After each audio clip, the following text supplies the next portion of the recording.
Olá, galerinha do sétimo ano. Tudo bem com vocês? Espero que todos estejam bem. Sou a professora Júlia Raquel, de História da Arte, e vamos iniciar mais uma aula. Sejam todos bem-vindos. Então, galerinha, na aula de hoje, vamos ainda, continuar falando de algumas manifestações artísticas. Na aula anterior nós tínhamos falado, sobre um artista que desenvolve uma determinada performance e ele se utiliza, de condições específicas, do corpo, principalmente, com o trabalho de Ulay, e Marina. Então, eles fizeram toda uma travessia, na muralha da China, e ali eles mostraram o limite do seu corpo para realizar a sua performance. Então, a partir desses elementos, nós vamos trabalhar hoje a relação ainda do corpo, o espaço presente em cada obra. Então, ainda vamos continuar falando desse contexto de algumas manifestações artísticas. Hoje vamos falar especificamente, da própria dança, como um artista ele consegue, através, da sua arte, ele se utiliza, desses limites, ele vai, até onde o corpo consegue. Então, basicamente, dentro desse contexto que nós tivemos um artista muito importante para a história, para a construção principalmente de uma dramaturgia, que é a dançarina e coreógrafa alemã Pina Bausch, E a gente pode perceber como a dança e a dramaturgia elas comungam, elas caminham juntas. Então, daí a própria coreógrafa, ela se utiliza, a Pina, ela se utiliza desses elementos.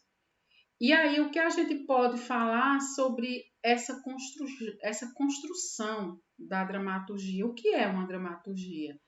A dramaturgia, como vocês estão vendo, ela, como a própria nomenclatura, ela se divide, em 3 tipos de organização, onde cada uma tem uma especificidade, bem específico, desde a dramaturgia do corpo, que está relacionado com como o corpo, ele, a partir da interpretação, da movimentação, ele se relaciona com a arte. Então, é basicamente isso, a dramaturgia do corpo, ele busca,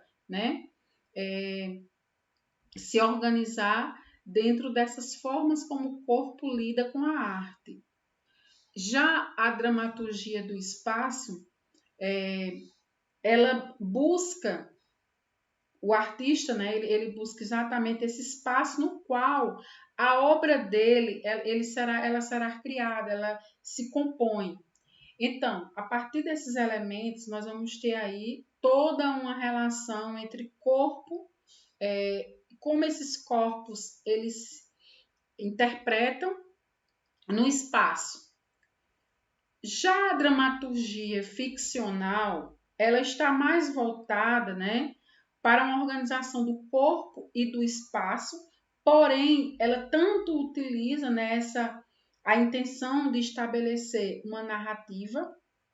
Essa narrativa ela traz história e ela traz também representações. Então, vejam que traz aí várias reflexões a respeito dessa produção. Então, o que seria uma dramaturgia a partir dessa divisão? É um importantíssimo elemento das artes cênicas. Então, sem a dramaturgia, nós não temos essa construção das artes cênicas. Então, a partir de toda a construção de uma dramaturgia, ela também tanto pode vir a partir de um contexto de uma criação individual, de uma dramaturgia corporal, que ela está mais voltada, né, para uma reflexão sobre a determinada criação mesmo, uma pergunta, né, no qual vai se ter todo um episódio.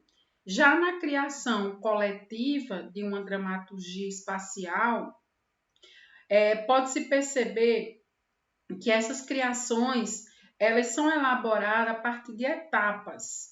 Então veja que não temos como trabalhar com a dramaturgia, com as artes cênicas, sem estabelecer essas relações. Então, ao processo de uma criação de uma performance, uma instalação, a coreografia ela é essencial, né, para o trabalho, no caso, do artista. E aí, a dançarina e coreógrafa alemã Pina Bausch, ela traz exatamente esses elementos para sua arte. Então, a partir de muitos espetáculos, né, que ela apresenta, ela traz muito, ou melhor, muito de sua arte a partir dessas criações. Então, aqui nós temos uma apresentação onde Pina ela traz todo um cenário, ela traz de fato toda uma dramaturgia e ela, a partir desses elementos, ela cria imagens, né, que atraem. E aí acaba, de uma certa forma, influenciando, né? Esses artistas, eles lidam com diversos materiais no palco. No momento de sua apresentação, eles vão exatamente aquilo que eu tinha falado no início, esses esforços físicos dos bailarinos vem de uma certa forma atrair, né, o público.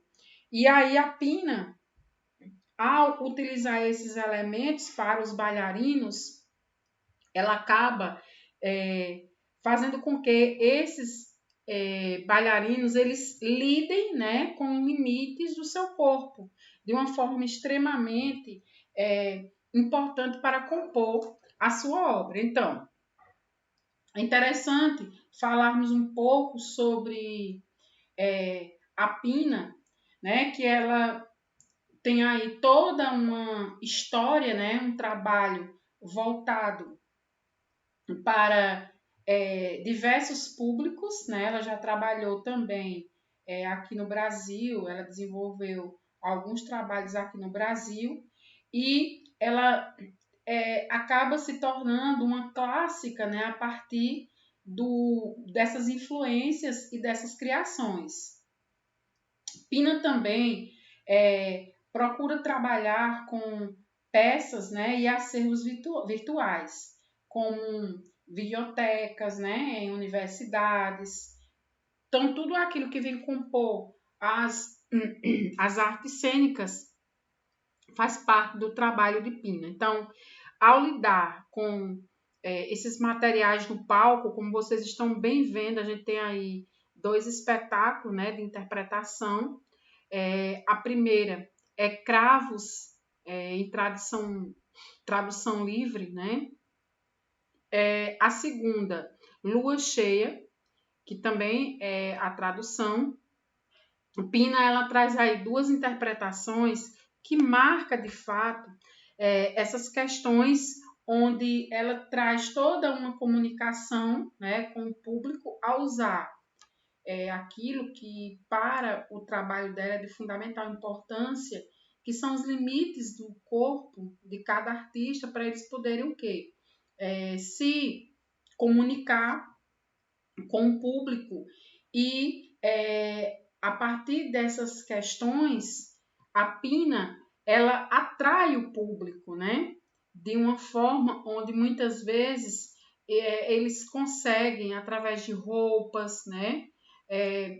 pintura, como vocês estão vendo aí na obra Cravos, ela se utiliza de vários cravos para compor, né, a apresentação. Então, pessoal, a ideia principal do trabalho da coreógrafa, né, é atrair o público, né, provocando exatamente essa reação, né, no espectador. Então, galerinha, vou ficando por aqui. Espero que vocês tenham entendido, tenham gostado e até a próxima, se Deus quiser.